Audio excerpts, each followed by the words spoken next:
আসসালামু আলাইকুম everyone, families কিচেনে জানাই আপনাদের সবাইকে স্বাগত।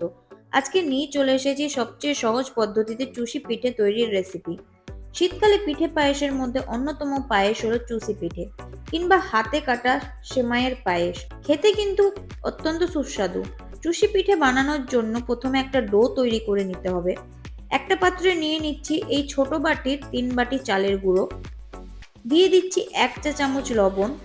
এবার চালের গুঁড়োটা হালকা গরম জল দিয়ে ভালোভাবে মাখিয়ে একটা ডো তৈরি করে নেব।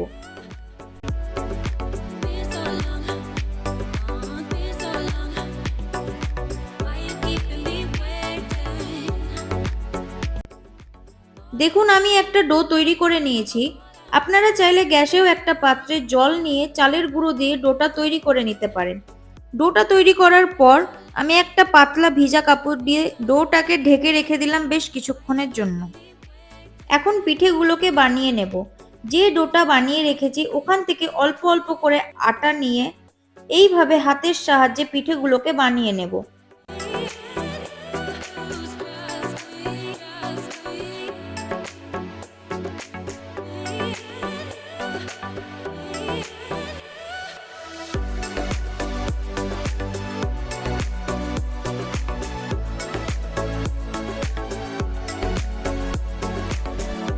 বেশ কিছুটা পিঠে বানানোর পরে পিঠেগুলোর উপরে অল্প অল্প করে চালের গুঁড়ো ছড়িয়ে দিবেন, না হলে পিঠেগুলো একটার সাথে একটা লেগে গিয়ে ভেঙে যাবে। এবার আমি গ্যাসে একটা পাত্রে জল নিয়ে নিয়েছি। আমি বড় পাত্রে নিয়েছি কারণ আমি একটু বেশি করে পিঠেগুলো বানাবো। আপনারা আপনাদের পরিমাণ মতো জল নিয়ে নেবেন। জলটা খুব ভালোভাবে গরম হয়ে গেছে। এবার দিয়ে দিলাম 1 লিটার লিকুইড দুধ। আপনারা যদি চান তাহলে শুধু দুধ দিয়েও পিঠেগুলো বানিয়ে নিতে পারেন। দুধের মধ্যে দিলাম কয়েকটা তেজপাতা, কয়েকটা এলাচ আর কয়েকটা লবঙ্গ। এবার দুধটাকে একটু ভালোভাবে ফুটিয়ে নেব। দুধটাকে আমি ভালোভাবে ফুটিয়ে নিয়েছি। এখন পিঠেগুলো দিয়ে দিচ্ছি দুধে।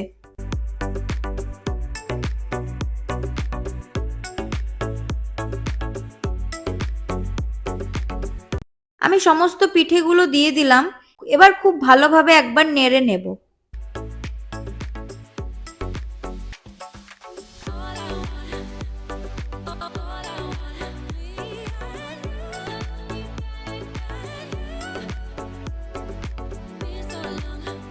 দিয়ে দিলাম 1 বাটি চিনি। আমি যে বাটিতে চালের গুঁড়ো নিয়েছিলাম ওই বাটির 1 বাটি চিনি দিয়ে দিয়েছি। আপনারা চাইলে গুড় দিয়েও তৈরি করে নিতে পারেন পিঠেগুলো। আমি 1 লিটার দুধ থেকে বেশ কিছুটা দুধ উঠিয়ে রেখেছিলাম, সেই দুধটাও আমি দিয়ে দিলাম। বেশ কিছুক্ষণ নাড়ার পরে দেখুন দুধটা ঘন হয়ে এসেছে। পিঠেগুলো তৈরি করা হয়ে গেছে আমার। এবার গরম গরম পরিবেশন করুন। অবশ্যই এই শীতে একবার হলেও ট্রাই করে দেখবেন, আশা করি ভালো লাগবে। আজকের মতো ভিডিওটা এই পর্যন্ত। যদি আমার আজকের রেসিপিটা ভালো লেগে থাকে তাহলে অবশ্যই কমেন্ট করে জানাবেন আর ভিডিওটাতে একটা লাইক করে দিবেন। আপনি যদি আমার চ্যানেলে নতুন বন্ধু হয়ে থাকেন তাহলে আমার চ্যানেলটা অবশ্যই সাবস্ক্রাইব করতে ভুলবেন না। আবার দেখা হবে অন্য কোনো রেসিপির সাথে। ধন্যবাদ।